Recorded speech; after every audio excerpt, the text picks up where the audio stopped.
생명을 살리는 밧줄이라는 제목으로 여러분들하고 이야기를 하려고 그래요. 얼마 전에 한 다큐멘터리를 봤어요. 산악구조대들이 나오는 다큐멘터리예요.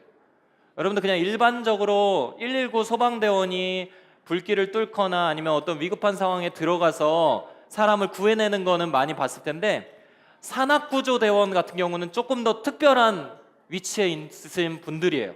이분들은 산에서 어떤 일이 일어났을 때, 산에서 어떤 깊숙한 산 속에서 어떤 일이 일어났을 때 그 사람들 향해 달려가서 끌어내고 구해내고 병원으로 싣고 가고 하는 역할들을 하세요. 이분들이 사는 숙소를 이렇게 TV에서 보여줬는데, 그 산장에 있어요. 산 중에 아주 막 깊숙한 곳에 있어요. 그래서 가장 사고 나는 곳까지 빠르게 갈 수 있는 산 깊숙한 곳에 그분들이 머무는 숙소가 있습니다. 거기에 가면 목사님 놀란 게 있는데요, 이분들이 구조를 할 때 꼭 가지고 가는 두 가지가 있어요.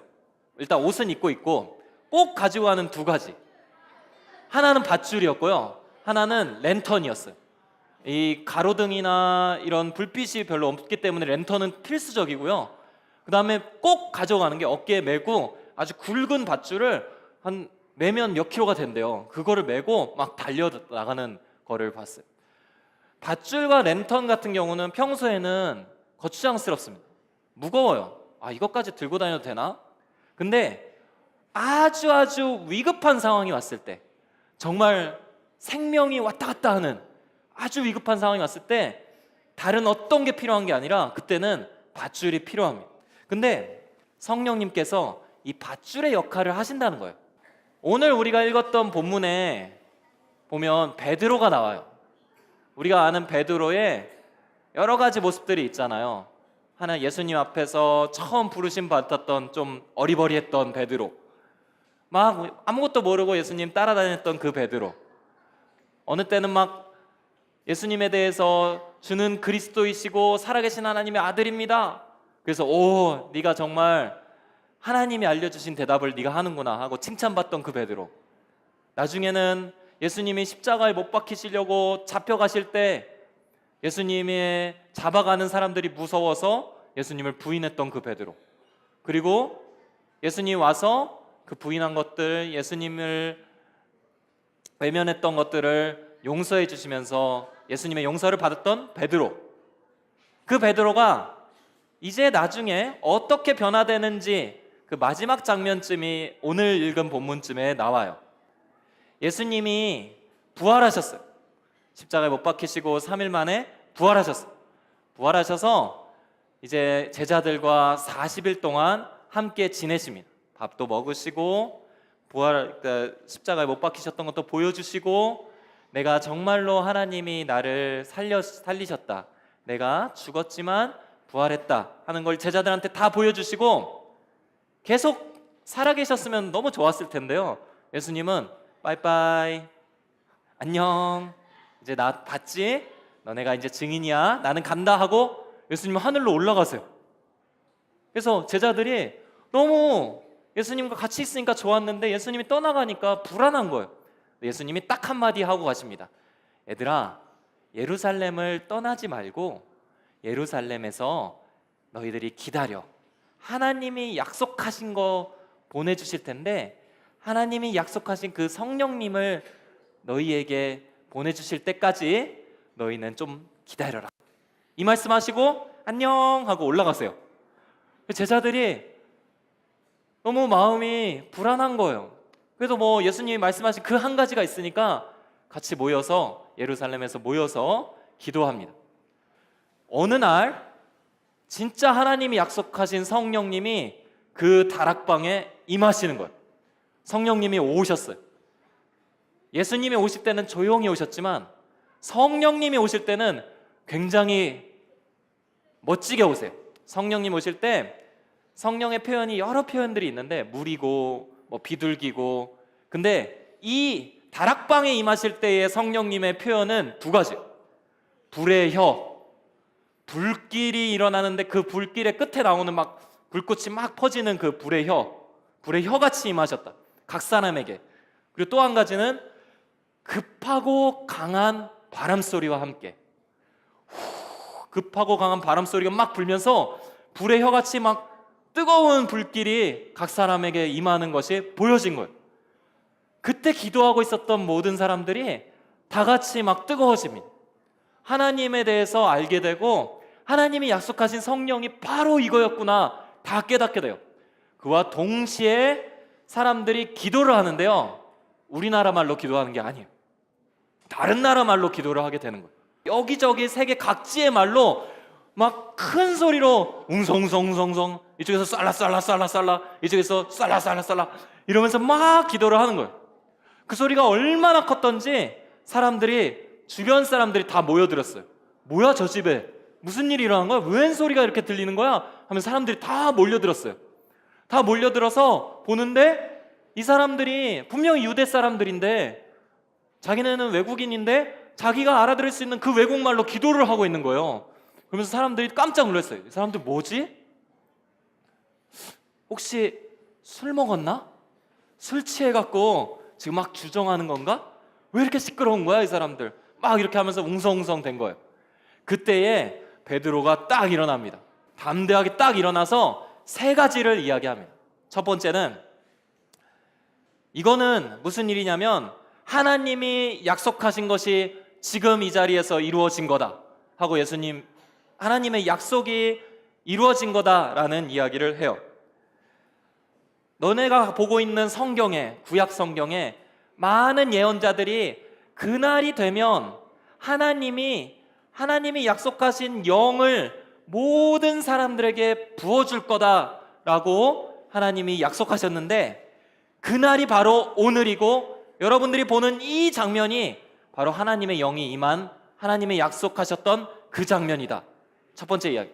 두 번째는, 여러분들이 나사렛 예수님을 십자가에 못 박았다, 이 이야기를 합니다. 여러분들이 나사렛 예수를 십자가에 못 박았다. 그리고 세 번째로, 그 십자가에 못 박혀서 죽은 나사렛 예수가 다시 살아나셨고 그분이 바로 여러분들이 그렇게 기다리고 있던 메시아 그리스도다, 이렇게 이야기를 합니다. 유대 사람들은 당시에 많은 나라가 어려움을 겪으면서 포로 생활도 하고 또 여러 가지 침략도 받고 다른 나라의 지배도 받으면서 언제쯤 우리를 구원할 구원자가 오실까 고민하고 있었어요. 기다리고 있었어요. 왜냐하면 성경에는 그 구원자 메시아가 그리스도가 오실 것이라고 약속이 되어 있었기 때문에. 근데 유대 사람들이 구원자 예수 그리스도가 이 땅 가운데 오셨는데 못 박아 죽인 거예요. 너네가 바로 나사렛 예수 그리스도를 십자가에 못 박혀 죽였다. 그러나 하나님은 그분을 살리셨다. 너네가 죽인 예수 그리스도가, 너네가 죽인 나사렛 예수님이 바로 하나님이 아들이며 하나님이 살리신 바로 그 메시아 그리스도다. 베드로가 이렇게 담대하게 이야기를 합니다. 몇천 명이 모여있는 자리였어요. 많은 사람들이 도대체 무슨 일인가 하고 우르르 몰려와 있는 자리에서 베드로가 바로 얼마 전에 죽은 그 사형수의 이름을 언급하면서 너네가 죽인 그 예수가 바로 그리스도, 하나님의 아들이며 메시아다, 이 이야기를 합니다. 이때에 그 사람들에게 임했던 성령님이 거기 있는 모든 사람들에게 같이 임하세요. 그러면서 두 가지 마음을 주십니다. 듣는 사람들이 어떤 마음이 들었냐면요, 첫 번째로는 찔리는 마음이 들었어요. 찔렸어요, 마음. 어라? 나는 모르고 그냥 사람들이 예수는 죽어야 한다길래 거기에 난 동조한 것뿐인데, 어라? 내가 죽이자고 했던 그 예수가 하나님의 아들이었어? 어라? 이게 아닌데? 나는 그냥 유대인의 그 율법을 따라서 살아가려고 저 예수를 죽어야 한다고 그렇게 생각했던 건데 그 예수가 하나님의 아들이었어? 메시아였어? 그리스도였어? 하면서 마음이 막 찔리기 시작해요. 여러분들 막 거짓말했을 때, 여러분들이 죄를 지었을 때 하나님께서 여러분들한테 막 마음 찔리게 하시는 경우 있죠. 잘못했다고 해야겠다, 이대로는 못 있겠다. 그런 마음이 이 사람들 마음 가운데 들기 시작했어요. 그리고 나서 두 번째로 성령님이 어떤 마음을 주시냐면요, 회개와 세례를 향해 나아갈 수 있는 마음을 주세요. 38절을 목사님 한 번 더 읽어드릴게요. 이때 베드로가 대답했습니다. 회개하십시오. 그리고 여러분의 죄를 용서받기 위해 예수 그리스도의 이름으로 여러분이 각각 세례를 받으십시오. 그러면 여러분이 성령의 선물을 받게 될 것입니다. 두 가지를 얘기해요. 사람들이 이렇게 얘기해요.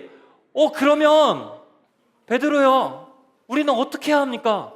우리가 그렇게 죽였는데 하나님 앞에 이제 우리는 하나님의 아들을 죽인 죄인이 되어버렸는데 우리 어떻게 해야 돼요? 이렇게 묻자 베드로가 두 가지를 이야기해요. 회개하십시오.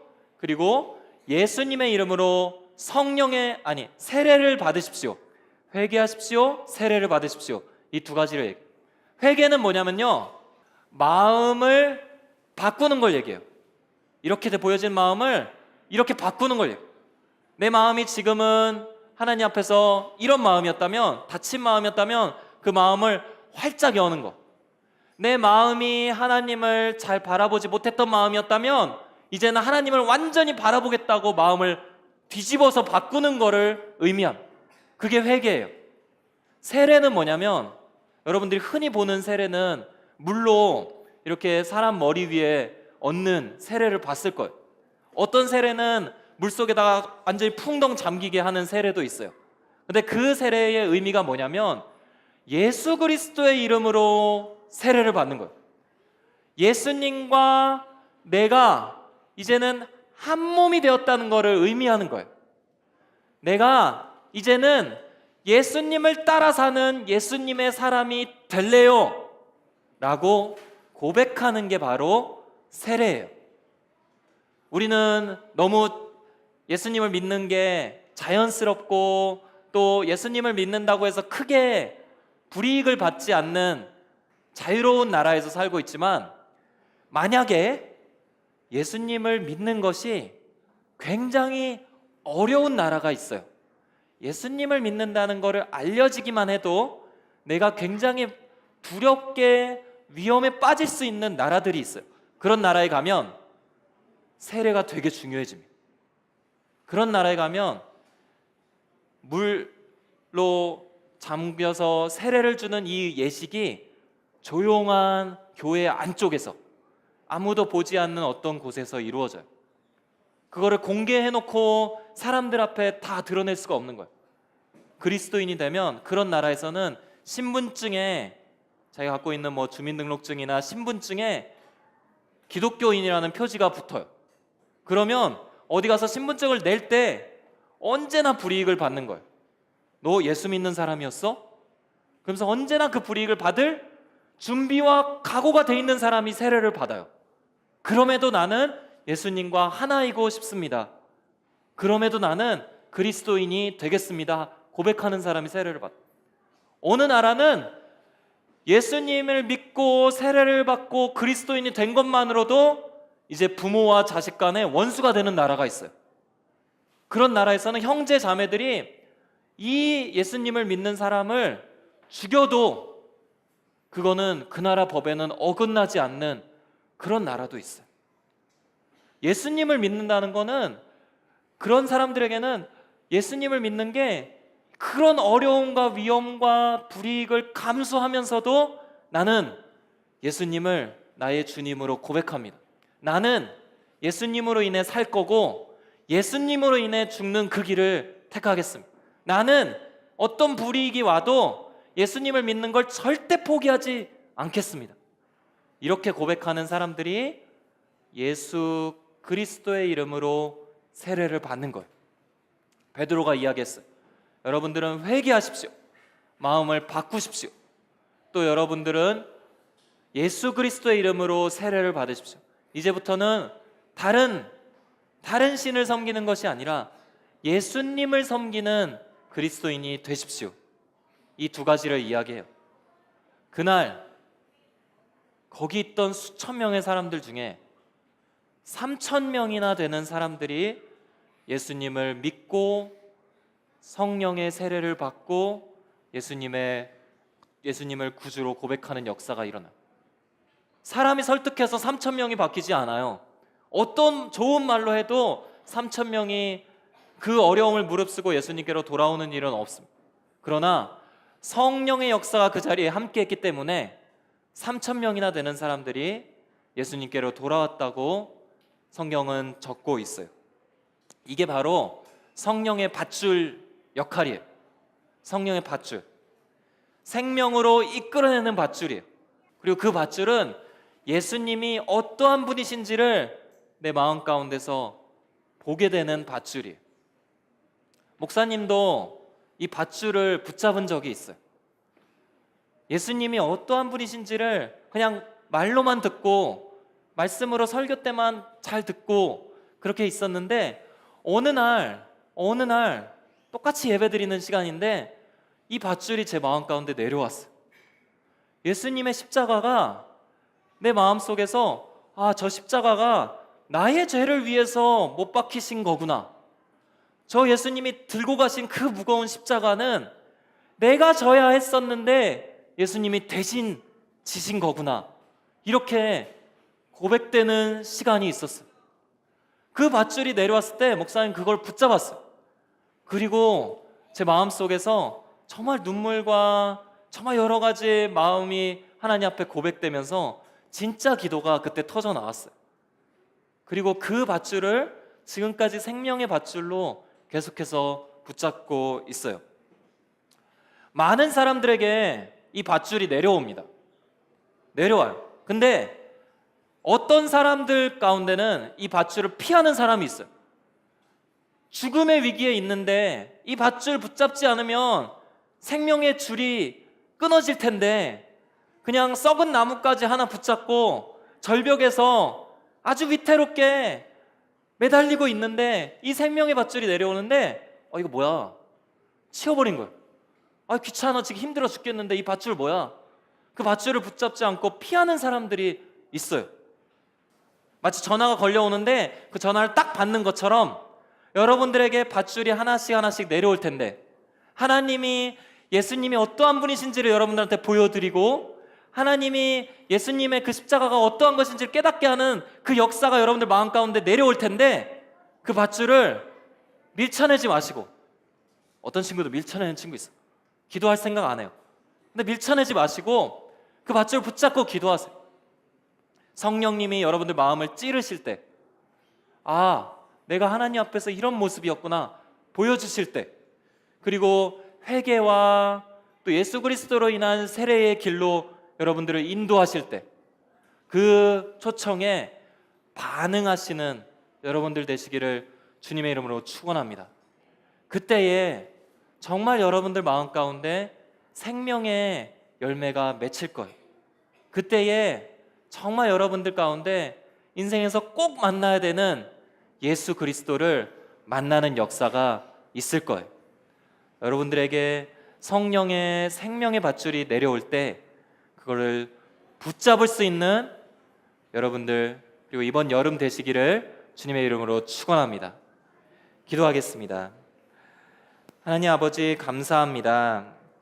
우리에게 생명의 구원의 밧줄을 내려주시고 우리가 성령님으로 인하여 예수 그리스도를 알게 하신 은혜에 감사드립니다. 하나님, 우리의 마음이 주님께서 주시는 이 밧줄을 싫어하거나 거부하거나 무관심하지 않게 하여 주시고 주님께서 성령으로 이 밧줄을 내려주실 때 우리가 그것들을 붙잡을 수 있는 마음의 준비가 될 수 있도록 하나님 역사하여 주시옵소서. 감사드리며 예수님의 이름으로 기도드립니다. 아멘. 하늘에 계신 우리 아버지, 아버지의 이름을 거룩하게 하시며 아버지의 나라가 오게 하시며 아버지의 뜻이 하늘에서와 같이 땅에서도 이루어지게 하소서. 오늘 우리에게 일용할 양식을 주시고 우리가 우리에게 잘못한 사람을 용서하여 준 것 같이 우리 죄를 용서하여 주시고